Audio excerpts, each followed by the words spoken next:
अंकित inspires India पर मैं हूं अंकित अवस्थी। हाल ही में बांग्लादेश की तरफ से कुछ ऐसी हरकतें हुई जिसकी वजह से भारत में तमाम जितने भी भारतीय हैं जो इस सारी घटना पर नजर बनाए हुए हैं, उनके मन में एक प्रश्न उठने लगा था कि बांग्लादेश, पाकिस्तान और चाइना के साथ मिलकर के क्या भारत के सिलीगुड़ी कॉरिडोर को, जिसे आप एक अन्य नाम चिकन नेक के नाम से जानते हैं, उसे नुकसान पहुंचाने के बारे में तो प्लान नहीं कर रहा है। असल मायने में आपको ध्यान हो तो पश्चिम बंगाल का एक जगह जिसका नाम है सिलीगुड़ी सिलीगुड़ी जिससे बांग्लादेश और नेपाल के बीच की दूरी 22 किलोमीटर रह जाती है। अगर उस जगह पर कोई भी दुश्मन कार्रवाई करने की सोचता है या दुश्मन इस जगह को अपने कब्जे में लेने की सोचता है, तो इससे शेष भारत को पूर्वोत्तर भारत से अलग किया जा सकता है। ऐसी सोच इन्होंने अपने दिमाग में बनाना शुरू कर दिया था। आप सोचेंगे इनके दिमाग में क्या चल रहा है वो आपको कैसे पता? इन्होंने ऐसी बहुत सी हरकतें पिछले दिनों में की, जैसे चाइना को ये बताना कि पूर्वोत्तर जाना है तो हम ही रास्ता हैं, जैसे पाकिस्तानियों के साथ मिलना, जैसे भारत के खिलाफ बयान देना या फिर भारत के खिलाफ अपने लोगों को उकसावा करते रहना, शेख हसीना के खिलाफ फैसला सुना देना, ये तमाम वो हरकतें हैं जिनसे इनका भारत के प्रति नफ़रत सुनाई देती है। ताज़ा नफ़रत में इन्होंने अपने ही तरह से केस का मामला बना करके शेख हसीना पर फांसी की सज़ा दिलवाने की, यानी कि मौत की सज़ा दिलवाने का भी फैसला करवा दिया था। खैर, फिलहाल का टारगेट ये नहीं है। टारगेट ये है कि जब सिलीगुड़ी कॉरिडोर आप और हम इतना सुन रहे हैं, तो क्या भारत सरकार उस कॉरिडोर की सुरक्षा के लिए कुछ करती है? यहाँ पर एक सुर्खी है। सुर्खी ये है कि भारत ने पूरा उसे किला बना दिया है, फोर्ट बना दिया है, सुरक्षा से उसको पूरी तरह से लद दिया है। India fortifies Siliguri corridor with new military bases. आप यहाँ पर देखते हैं, as Bangladesh tilt toward China Pakistan axis, India signature signals strategic shift. Bharat ने कुछ यहां पर ऐसा किया है जिसके चलते हम अब इस जगह को लेकर आश्वस्त रह सकते हैं। मैं फिर भी थोड़ा सा आपको यहां का सामरिक महत्व समझा देता हूं और फिर यहां से आगे भारत ने क्या केवल डिफेंसिव नीति अपनाई है या कोई एग्रेसिव नीति भी अपना ली है, उसका भी जिक्र करेंगे। साथियों, भारत और पूर्वोत्तर भारत के बीच में, यानी कि अगर आपको सेवन सिस्टर्स की तरफ जाना है, तो यहाँ पर एक जगह है जिसका नाम है सिलीगुड़ी। ये सिलीगुड़ी बांग्लादेश और नेपाल के बीच में लगभग 22 किलोमीटर का एक पैच है। ये जगह काफ़ी ज़्यादा स्ट्रैटेजिक है, यानी कि अगर इस जगह पर कोई व्यवधान आता है, तो हम ये मानते हैं कि इस जगह से बाकी जो हमारी कनेक्टिविटी है, वो बाधित हो सकती है। पश्चिम बंगाल का ये जो सिलीगुड़ी है, ये बांग्लादेश के लिए इन दिनों काफ़ी ज़्यादा महत्वपूर्ण हो गया है। क्योंकि इन्होंने कुछ दिनों पहले ही इस क्षेत्र के अंदर अपना एक पुराना पड़ा हुआ एयरबेस फिर से चालू किया है। हाल ही में बांग्लादेश ने अपने यहां पर पाकिस्तानियों को भर भर के इनवाइट किया है। जिन पाकिस्तानियों से इनकी बिल्कुल नहीं बनती थी, उन पाकिस्तानियों ने आजकल बांग्लादेश में अपना बोरिया बिस्तर जमा रखा है।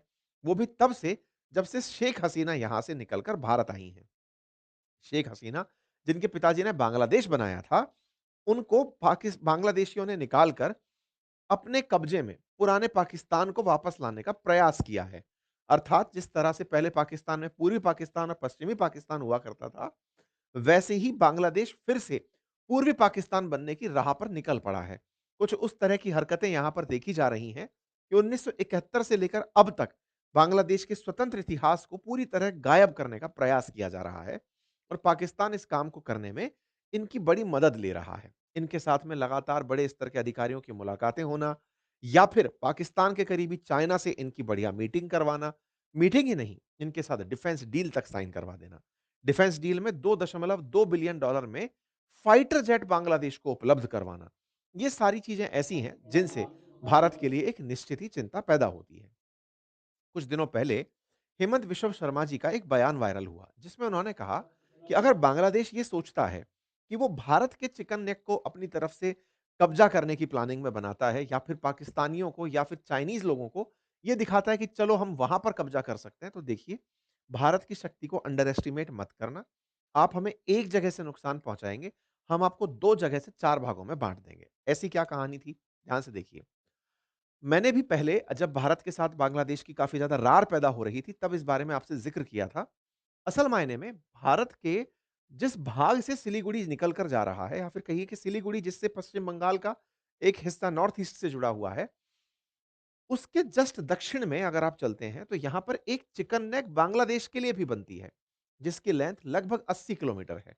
यदि इस चिकन नेक के ऊपर आप कार्रवाई कर दें, यानी कि भारत यहाँ से एंट्री करे और इस तरफ निकले, तो यहाँ से यहाँ तक 80 किलोमीटर ट्रैवल करना होगा, जिससे बांग्लादेश का एक हिस्सा रंगपुर कॉरिडोर या रंगपुर करके जो जगह है, वो पूरी तरह से भारतीय क्षेत्र में हो जाएगी।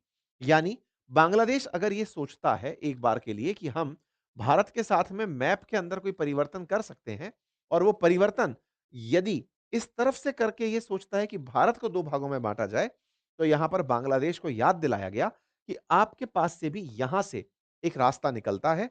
अगर हम इस रास्ते को अपने साथ जोड़ लेते हैं, तो आपका ये हिस्सा जिसे रंगपुर क्षेत्र कहते हैं, ये भारत के कब्जे में हो जाएगा। वहीं पॉइंट नंबर 2, त्रिपुरा से अगर इस जगह की यात्रा कर दी जाए, तो अगेन बांग्लादेश का ये पूरा-पूरा हिस्सा मेनलैंड बांग्लादेश से तो अलग हो ही जाएगा और भारत को समुद्र से कनेक्टिविटी मिल जाएगी। भारत ऑलरेडी इन 2 जगहों के बारे में विचार करता है। ऐसी बातें ऐसी बातें आसाम के मुख्यमंत्री ने कही, जो कि उस पार्टी से बिलॉन्ग करते हैं जिसकी केंद्र में सरकार है। तो ऐसे में भारत के अंदर इस तरह का विमर्श होना और उस विमर्श के बीच में ये बात होना कि अगर बांग्लादेश ऐसा कुछ सोचता है, तो हमने उसके खिलाफ क्या सोच रखा है, वो पब्लिक में आ गया। खैर, इन्होंने उसके बावजूद भी अपनी तैयारियां बंद नहीं की। कौन सी तैयारियां? हाल ही में खबर बाहर निकल कर आती है कि बांग्लादेश 2.2 बिलियन डॉलर में चाइना से जे-10 नाम का फाइटर जेट परचेज कर रहा है। ये जे-10 फाइटर जेट कैसे चर्चा में आए, उसकी एक बड़ी इंटरेस्टिंग कहानी है।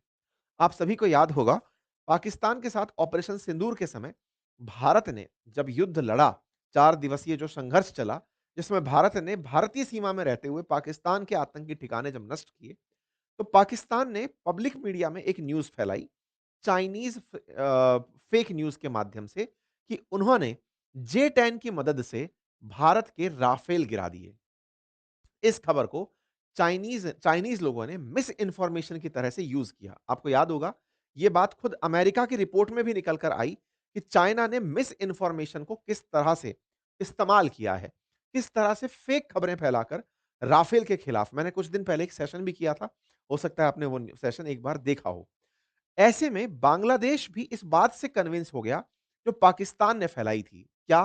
कि जे-10 से राफेल मार गिराया जा सकता है। जे-10 fighter jet Chinese fighter jet है, जो कि पाकिस्तान को दिया हुआ है। पाकिस्तान का लगभग फिलहाल 80% जो लड़ाई का असला है, वो चाइनीज़ है। ऐसे में इसी जे-10 के प्रति चाइना ने पाकिस्तान के थ्रू बांग्लादेश को मना लिया कि तुम भी जे-10 लो, भारत के राफेल अगर गिराने हैं, तो जे-10 काम में आएगा।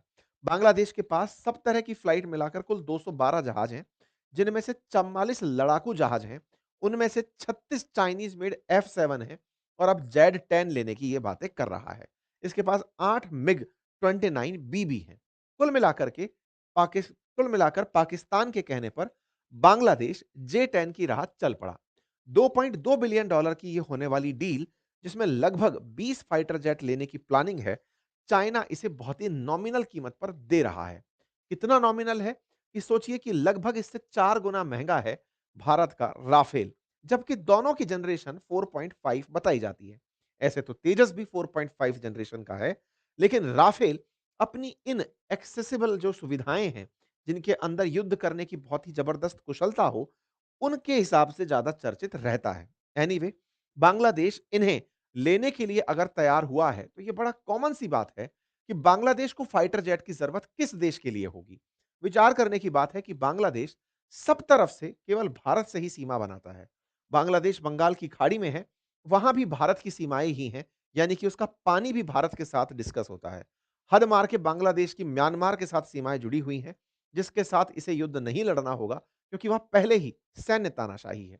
बांग्लादेश का अधिकांश हिस्सा भारत से घिरा हुआ है, उसके बावजूद इसे फाइटर जेट लेने की ज़रूरत पड़ रही है, वो भी पाकिस्तान के कहने पर चाइनीज़ फाइटर जेट। तो ये दर्शाता है कि बांग्लादेश भारत के खिलाफ कुछ पका रहा है और उन पकाने में जो सबसे बड़ी पकावट है, वो इस बात की कि भारत को कैसे नुकसान पहुँचाया जाए, पूर्वोत्तर भारत को शेष भारत से कैसे अलग किया जाए। मैं आपको याद दिला दूँ कि पाकिस्तान के प्रभाव में बांग्लादेश ने बहुत सारे चाइनीज़ फाइटर जेट खरीदे।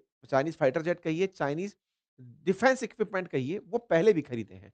पाकिस्तान के साथ में जो फिलहाल माहौल है, वो बांग्लादेश के साथ डायरेक्ट करके हो रहा है। लेकिन पाकिस्तान चाइना की जो केमिस्ट्री है, वो बांग्लादेश और चाइना के अंदर डेवलप होने का प्रयास लंबे समय से चल रहा है। यही हुआ कि बांग्लादेश में चाइनीज़ जो इंस्ट्रूमेंट्स हैं, उनके खराब होने की सुर्खियाँ कई सालों से बनती आ रही हैं। आप 2022 की कटिंग देख सकते हैं, आप 2021 की कटिंग देख सकते हैं, आप 2024 की कटिंग देख सकते हैं, जो बताती है कि बांग्लादेश के अंदर चाइनीज़ जो डिफेंस इक्विपमेंट है, वो बहुत बुरी तरह फेल मार रहे हैं। ऐसी ही एक खबर बनी थी, जब चाइनीज़ मेड जेट क्रैश हो गया था ढाका के अंदर, जिसकी वजह से 31 लोग मरे थे, जिसमें भारत ने मदद भेजी थी। भारत ने अपने डॉक्टर्स भेजे थे बांग्लादेशियों को बचाने के लिए। खैर, इन सभी चीज़ों से ऊपर फिलहाल इन दोनों का प्यार है। ये दोनों एक-दूसरे से पुराने बिछड़े हुए दोस्तों की तरह मिल रहे हैं और ऐसे में इनकी तरफ से पूरी तरह के डिफेंस ऑफिशियल्स आ कर के बांग्लादेश में मुलाकातें कर रहे हैं। ये अपनी तरफ से विज़न बताते हैं कि बांग्लादेश को ये कैसे सोचते हैं। क्योंकि इस विज़न में भारत के टुकड़े होना प्रस्तावित है, ऐसे में इनके बीच की केमिस्ट्री भारत के लिए भी चिंता बनाती है।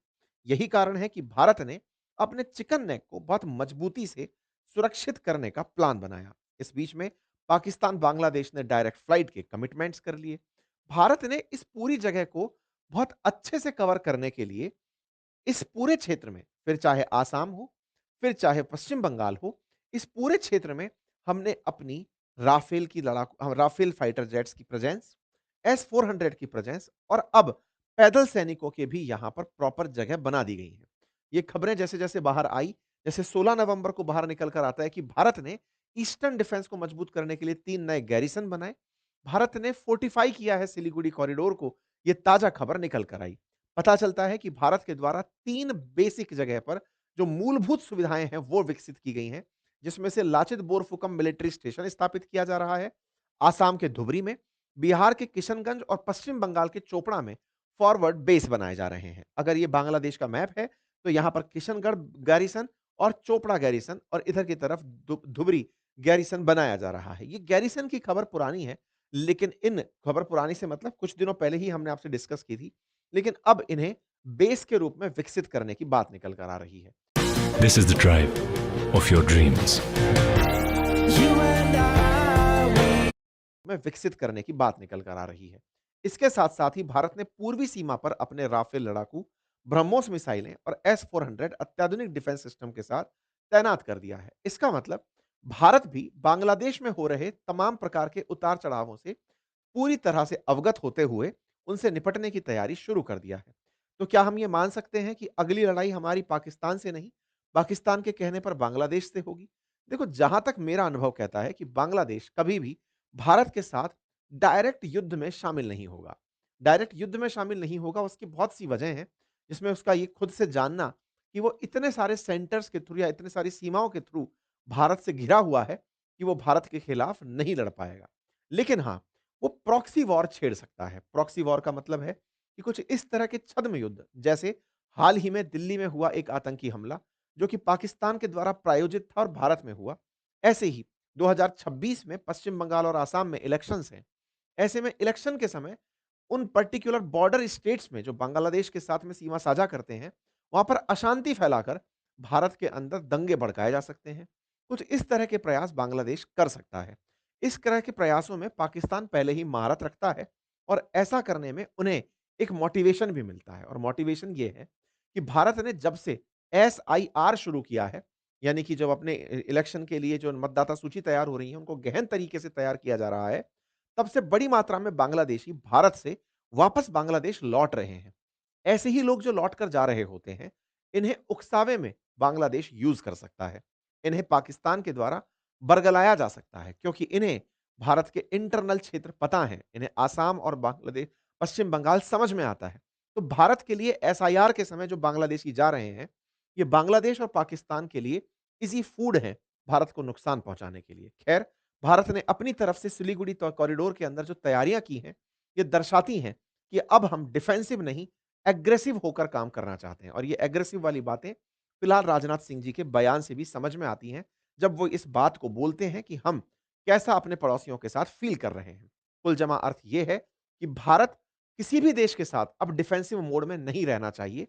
ये बात हमने ऑपरेशन सिंदूर के दौरान भी सिद्ध की थी और अब उन बयानों से भी समझ में आती है, जिस तरह से सिलीगुड़ी कॉरिडोर की तर्ज पर चिकन नेक्स जो हैं, वो बांग्लादेश के अंदर तलाशा जाना शुरू हो गया है। हम तो बहुत लंबे समय से ये डिमांड करते ही हैं कि भारत को बांग्लादेश के अंदर होकर के एक रास्ता नॉर्थ ईस्ट को बंगाल की खाड़ी से कनेक्ट करने का बना ही लेना चाहिए। जो भी होगा अपने हितों की रक्षा करना हर देश की ज़रूरत है। जिस तरह से रशिया ने यूक्रेन से क्रीमिया ले लिया, भारत भी बांग्लादेश के साथ सीधा-सीधा उस पर्टिकुलर क्षेत्र को नॉर्थ ईस्ट को बंगाल की खाड़ी से जोड़कर अपनी पावर की सिद्धता और भविष्य में यहां से कोई भी आंच ना आए, उस मामले को पूरा तरह से सेटल कर दिया जाना चाहिए।